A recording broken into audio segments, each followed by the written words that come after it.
Bismillahirrahmanirrahim. Assalamualaikum warahmatullahi wabarakatuh. Salam sejahtera bagi kita semua. Om Swastiastu, Namo Buddhaya, salam kebajikan. Perkenankan, saya memperkenalkan diri. Nama saya Didi Nur Adi Rahmanto, dosen tetap pada program studi perbankan syariah, Fakultas Ekonomi dan Bisnis, Universitas Alma-Ata di Jakarta. Dengan penuh komitmen terhadap pengembangan pendidikan tinggi di Indonesia, izinkan saya menyampaikan pernyataan diri dosen atau PDD dalam rangka unjuk kerja Tridharma Perguruan Tinggi UKT PT pada bidang pengajaran. Video ini merupakan bagian dari proses sertifikasi dosen gelombang 1 tahun 2025 yang diselenggarakan oleh Kementerian Pendidikan Tinggi, Sains dan Teknologi, Kemendikti-Saintek. Pada kesempatan ini, saya akan memaparkan salah satu mata kuliah yang saya ampu, yaitu Manajemen Pembiayaan Bank Syariah. Saya mengajar mata kuliah ini sejak tahun akademik 2021 sampai dengan sekarang dengan beban studi sebesar 3 SKS. Diperuntukkan bagi mahasiswa semester 4. Mata kuliah ini termasuk ke dalam kelompok mata kuliah wajib program studi dan bertujuan membekali mahasiswa dengan kompetensi teoritis dan teknis di bidang manajerial bank syariah. Pada mata kuliah ini, lebih lengkapnya, mahasiswa mendalami konsep, prinsip, kebijakan, dan praktik manajemen pembiayaan dalam operasional bank syariah yang mencakup pemahaman berbagai jenis akad pembiayaan, teknik analisis kelayakan, pengelolaan risiko, serta strategi penyelesaian pembiayaan bermasalah sesuai prinsip syariah. Proses pembelajaran dilaksanakan secara tatap muka di ruang kelas dengan metode student-centered learning yang menekankan pada keterlibatan aktif mahasiswa dalam membangun pemahaman.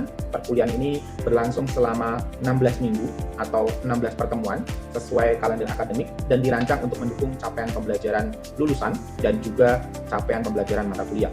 Seluruh materi perkuliahan dapat diakses secara daring oleh mahasiswa melalui e-learning kampus dan juga kita menyediakan grup WhatsApp sesuai dengan mata kuliah dan akan di-share di grup WhatsApp tersebut. Mahasiswa dapat mengakses dokumen seperti RPS dan juga tugas-tugas serta mengunggahnya secara terintegrasi. Dalam metode pembelajaran, mata kuliah ini menggunakan pendekatan student-centered learning yang bertujuan untuk mendorong keterlibatan aktif mahasiswa. Metode ini diantaranya kita menggunakan ceramah partisipatif atau dikombinasikan dengan scaffolding learning dan juga ada diskusi terstruktur, studi kasus, tematik, latihan analitik dan simulasi, penugasan proyek dan presentasi oleh mahasiswa dan juga umpan balik. Untuk capaian pembelajaran lulusan atau CPL dalam integrasi dengan mata kuliah ini itu ada 3 CPL, CPL 2, CPL 4 dan CPL 7. CPL 2 lulusan mampu menganalisis isu dan tantangan terkini di industri keuangan syariah. CPL 4 lulusan mampu menunjukkan keterampilan berpikir analitis dan kritis dalam pemecahan masalah manajerial di bidang keuangan Islam dan bisnis perbankan Islam. CPL 7 mampu menerapkan nilai-nilai ajaran agama Islam yang rahmatan lil alamin. Untuk capaian pembelajaran mata kuliah yang dibebankan pada mata kuliah ini yaitu CPMK 2.1, CPMK 4.1, dan CPMK 7.1. Yaitu CPMK 2, mahasiswa mampu mengidentifikasi solusi pada isu-isu keuangan di masyarakat, termasuk pengembangan solusi digital di era modern. Dan yang kedua, CPMK 4.1, mahasiswa mampu merancang strategi pemasaran dan pembiayaan, serta mengelola risiko dan anggaran sesuai dengan prinsip-prinsip syariah. CPMK 7, mahasiswa memahami dan menerapkan prinsip-prinsip Islam dalam manajemen dan operasional perbankan syariah. Ruang lingkup dalam materi yang disampaikan dalam mata kuliah ini, yang pertama, yaitu memahami konsep dasar pembiayaan syariah. Yang kedua, menjelaskan kebijakan dan teknik pembiayaan. Yang ketiga, mengelola pembiayaan murabahah. Yang keempat, itu mengelola pembiayaan mudorobah. Yang kelima, mengelola pembiayaan ijarah dan IMBT, ijarah mutahyah bitamlik. Yang keenam, mengelola pembiayaan qard. Yang ketujuh adalah menjelaskan agunan dalam pembiayaan. Yang selanjutnya, yang kesembilan, mengenali jenis pembiayaan sesuai risikonya. Yang ke-10 menganalisis risiko pembiayaan syariah. Yang ke-11 menjelaskan proses pelaksanaan pembiayaan. Yang ke-12 melakukan analisis kelayakan dan penanganan pembiayaan bermasalah.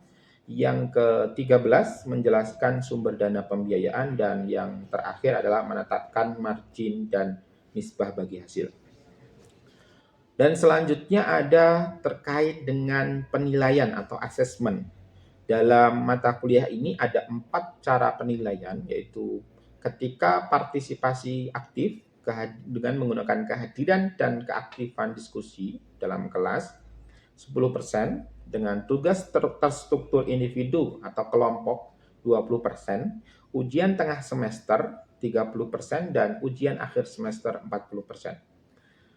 Dan juga untuk indikator ataupun alat bantu pengukuran dalam penilaian, kita bisa menggunakan rubrik yang rentangnya yaitu sangat kurang bagus, sangat kurang, itu di 0 sampai 30, 31 sampai dengan 59 itu kurang, 60 sampai dengan 69 itu cukup, 70 sampai 79 itu baik, dan 80 sampai 100 itu sangat baik.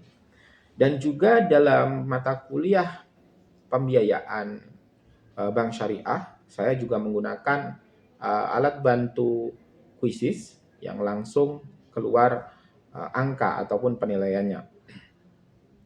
Demikian pernyataan ini saya sampaikan sebagai bagian dari proses sertifikasi dosen tahun 2025.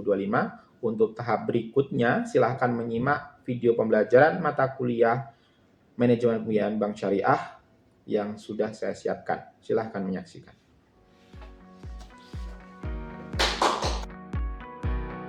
Oke, assalamualaikum warahmatullahi wabarakatuh. Waalaikumsalam warahmatullahi wabarakatuh.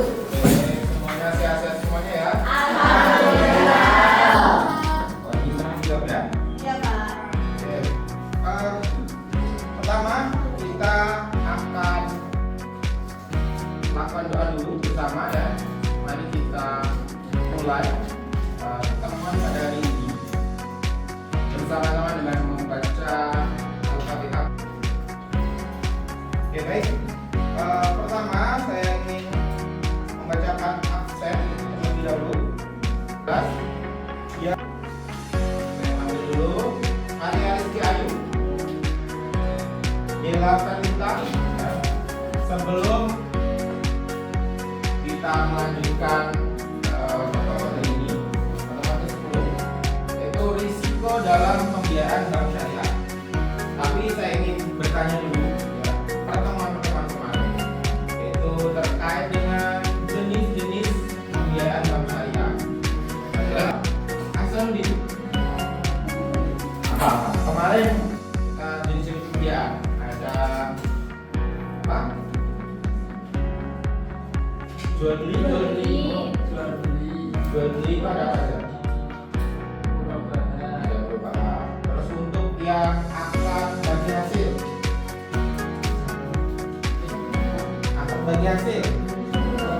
berubah sama syarokah. Jadi itu harus bagi hasil, berubah sama syarokah.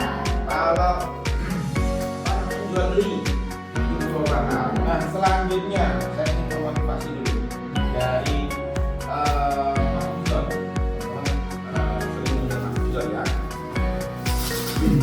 Man arba dan safari kita Anda. Kita juga jangan pada hari ini kita akan belajar ini juga bagian dari menuntut ilmu yang kita mempersiapkan bekal. Panjangnya usia kita ini harus diiringi dengan belajar ilmu. Maka dari itu harus serius sebenarnya di pertemuan ini atau semua pertemuan. Ini motivasi untuk hari ini. Nah, selanjutnya explaining dulu. Explaining itu pemanasan. Nah, di sini saya ngambil ibarat itu suatu kompor gas. Ya. Ada gasnya, ada alatnya di sini ya, alat apa namanya? Regulator. Ada juga pipanya. Teman-teman pasti lebih paham ya, karena sering klik-klikin ya. Jadi kompor, apa hubungannya kompor tabung gas dengan pembiayaan atau risiko pembiayaan. Kira-kira apa sekilasnya? Prosesnya. Karena di sana ada on off-nya gitu ya. Ketika api itu nyala, nah berarti kita sedang mengeluarkan gasnya itu. Hati-hati, di sini kadang ada kebocoran. Nah, ibaratnya kalau di dalam perbankan, gas ini adalah sumber energi atau sumber dana. Ketika kita siap membukanya dan menyalurkan untuk menghasilkan masakan gitu ya, diklik. Nah, kalau sudah selesai, kalau sudah cukup ya di stop. Gitu. Nah, sama juga dalam pembiayaan ataupun risiko di dalam pembiayaan itu. Kita harus mengontrolnya ya. Mengidentifikasi apakah benar di sini ada ngesesnya gitu ya. Ada ngesesnya. Apa itu ngeses? Bocor. Ya, ada sedikit kebocoran. Kalau yang pernah masak itu biasanya akan familiar dengan kata-kata ini. Jadi nanti kita bisa ibaratkan nanti ketika tadi relevansinya antara kompor dan tabung gas dengan pipanya gitu ya dalam tahapan-tahapan pengendalian risiko dalam pembiayaan bank syariah. Nah, selanjutnya dari briefing ya, pemanasan dulu. Karena saat ini saya akan menjelaskan sedikit terkait dengan tujuan pembelajaran pada pagi hari ini. Ya, pertama CPMK, capaian mata kuliah ya. Mahasiswa mampu mengelola pembiayaan dalam bank syariah sesuai dengan prinsip-prinsip syariah. Salah satunya juga terkait dengan risikonya, mengelola risikonya.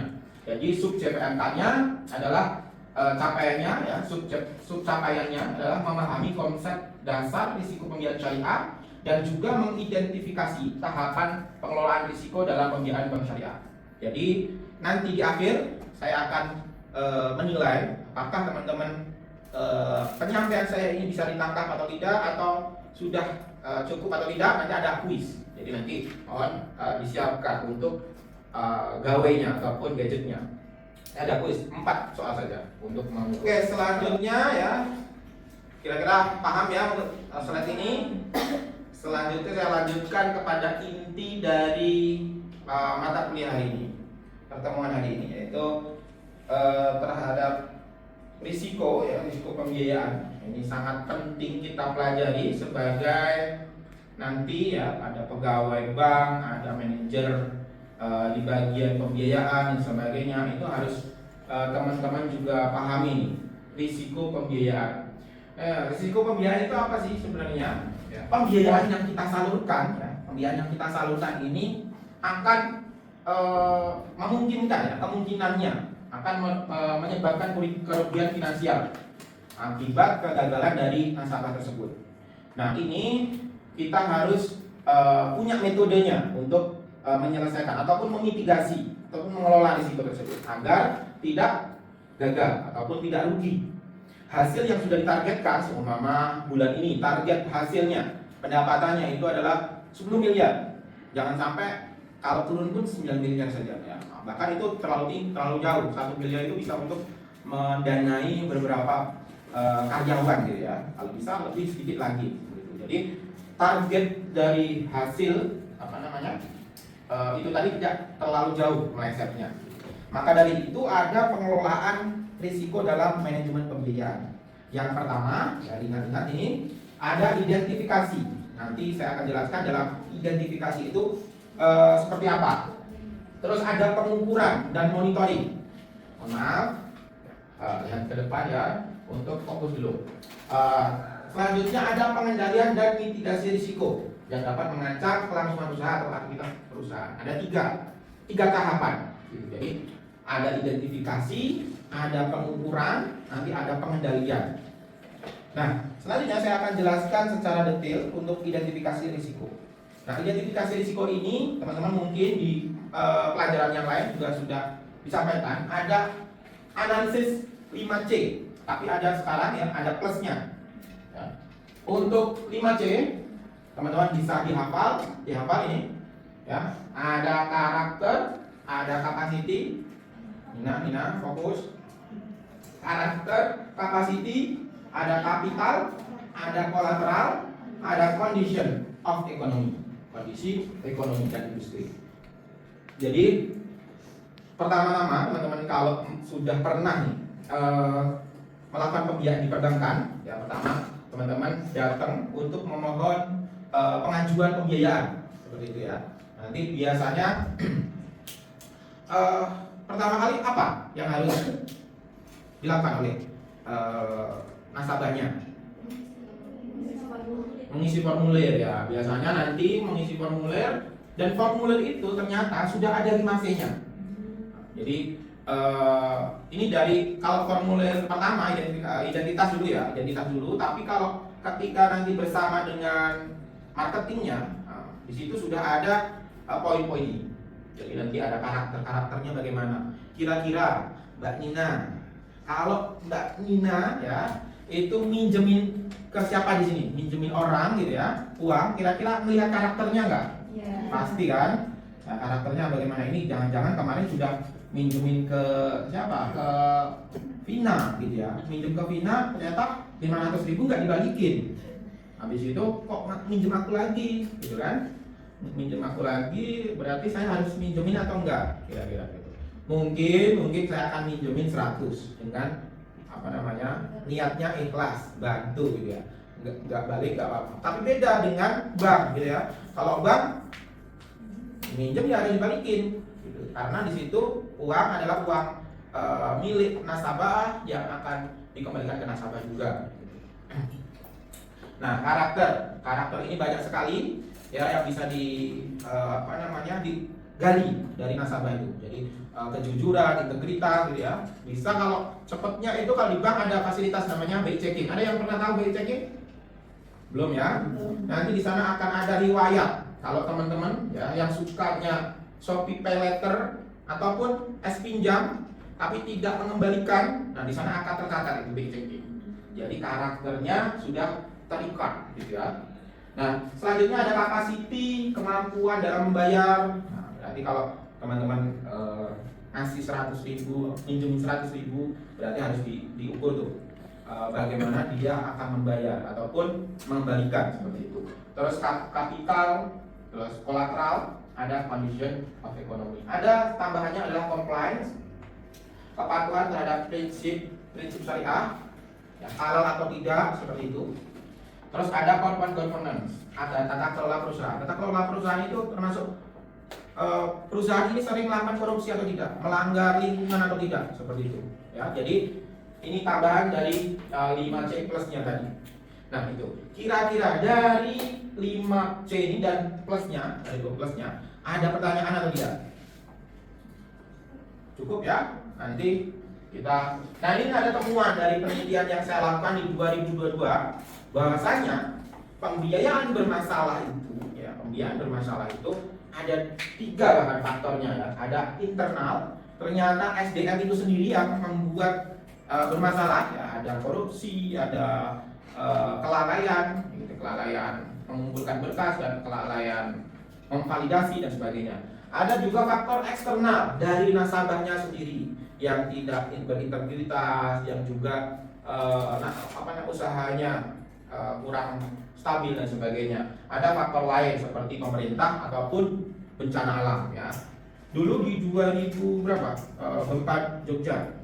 Nah, itu semua lumpuh, hampir semua lumpuh. Jadi usaha-usaha juga ikut lumpuh. Jadi bank-bank di Bantul itu banyak melakukan pengendalian risiko. Jadi ada yang gagal bayar dan sebagainya. Nanti akan kita bahas di selanjutnya. Oke, selanjutnya ada pengukuran dan monitoring risk. Jadi untuk pengukuran ini sesuai dengan SE OJK nomor 8 03 2015 ada 5 kriteria klasifikasi pembiayaan macet ataupun statusnya ya. Ada lancar, kalau teman-teman tiap bulan ya itu bayar berarti statusnya lancar. Kalau dalam perhatian khusus itu 1 sampai 90 hari. Berarti berapa bulan itu? 3 bulan ya. Berarti 3 bulan. Kalau sudah 3 bulan kalian sudah dipantau gitu ya. Terus kurang lancar 91 sampai 120 hari. Itu berarti setengah tahun. 3 dibagi 30 dong.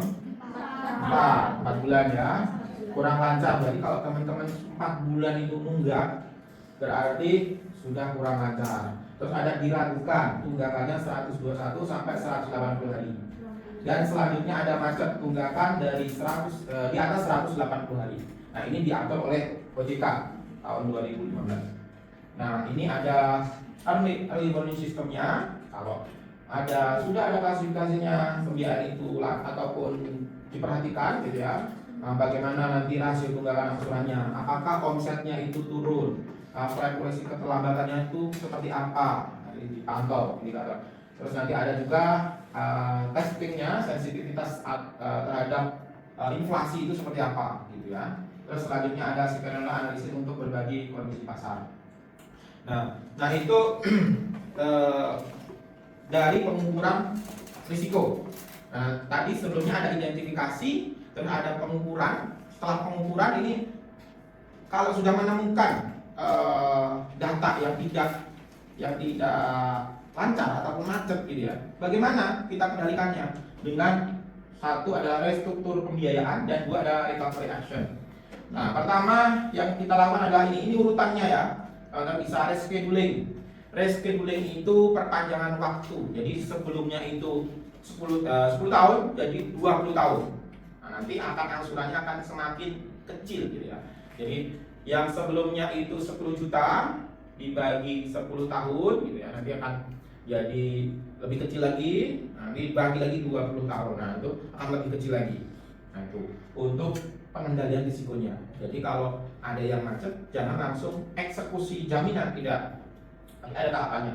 Selanjutnya ada reconditioning, perubahan syarat-syarat akad. Marginnya kita turunkan gitu ya. Jadi yang sebelumnya itu sama marginnya 120 juta, kita jadikan 110 juta. Karena mungkin marginnya di situ 20 juta, jadi kita turunkan jadi 10 juta. Tapi untuk pokoknya tetap gitu.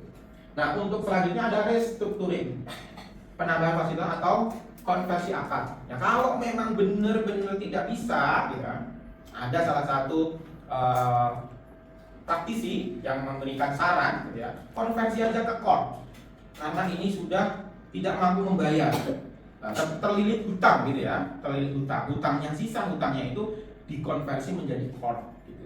Core artinya margin ataupun bagi hasil yang dibebankan sebelumnya gitu ya, itu dijadikan hilang, jadi hanya membayar pokoknya saja seperti itu. Nah, ini untuk restructuring. Yang selanjutnya adalah recovering.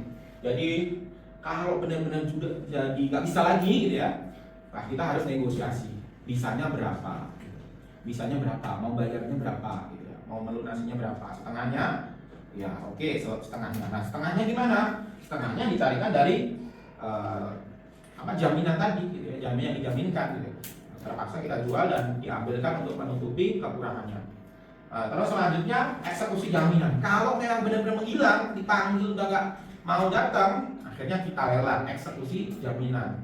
Kita lelang, kita umumkan bahwasanya ini jaminan akan dilelang seperti itu. Terus ada penghapusan buku setelah upaya maksimal. Jadi setelah itu kalau memang nggak bisa semuanya jalan nggak bisa, kita pemutihan, dihilangkan dari buku gitu. Jadi dipindah dibuka seperti itu. Setelah itu ada jual portofolio bermasalah. Ada nggak yang mau mengganti rugi dari portofolio tersebut seperti itu. Ini dari tadi ya, dari rentetan tadi ya, ada pengelolaannya, ada identifikasi masalah, identifikasi risiko. Jadi di awal nasabah sudah kita identifikasi. Selanjutnya ketika sudah berjalan, kita kasih skor, apakah dia lancar, macet dan sebagainya, sambil kita monitoring. Nah, kalau sudah benar-benar di tahap akhir ya, dia tidak bisa membayar, sudah ada tahapan-tahapan ini, pengendalian risiko tadi. Kira-kira untuk isinya paham ya, bisa dipahami ya? Oke, baik. Selanjutnya saya minta untuk menjelaskan sedikit terkait dengan rentetan tadi. Ada yang bisa menjelaskan? Latifah? Dari rentetan awal diidentifikasi sampai dengan pengendalian risiko. Kira-kira bagaimana? Dari identifikasi ya Bapak, itu pihak bank melakukan identifikasi kepada nasabah. Ada tadi 5C plus yang C2 dua tadi. Terus setelah itu nanti ada pengukuran di mana nasabah itu diukur dari pembiayaan itu melakukan kreditnya macet, lancar atau sebagainya. Terus setelah dilihat, diukur, terus di akhir jika ada kegagalan atau macet pembayaran, ada pengendalian. Nah, di sini ada restructuring sama recovery action. Oke, baik, gitu ya. Kurang lebih seperti itu. Selanjutnya saya ingin mereview kembali ke apa tadi? Gas, kompor gas tadi, kompor gas dan tabungnya. Nah, di sini sudah saya masukkan ke dalam tabel ya. Tabung gas itu sebagai energi. Nah, kalau di konsep pembiayaan sebagai sumber dana, ada dana pihak ketiga, gitu ya. Nah, penjelasannya sumber daya ini sebagai dana utama untuk memberikan penyaluran dana tadi ya. Terus api yang menyala berarti pembiayaan ini sedang berjalan. Jadi ketika api sedang berjalan, pembiayaan sedang berjalan, maka itu harus juga dipantau mana yang akan ada kebocoran gitu ya. Berbahaya itu kalau api sedang menyala, di mana-mana ada kebocoran. Ujungnya ini akan kita lakukan kuis dulu ya. Mohon HP-nya diaktifkan. Kita akan melakukan kuis time. Oke, yang sudah bisa masuk. Ini saya pakai sinyal sendiri ya, jadi lancar. Kemungkinan ini ada kendala terkait konektivitasnya.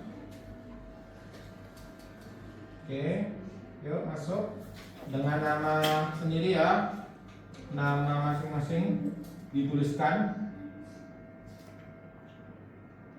Sabina masuk, Maria masuk. Ini udah ya? Belum? Nah, mari kita mulai. Bismillahirrahmanirrahim. Silakan dimulai.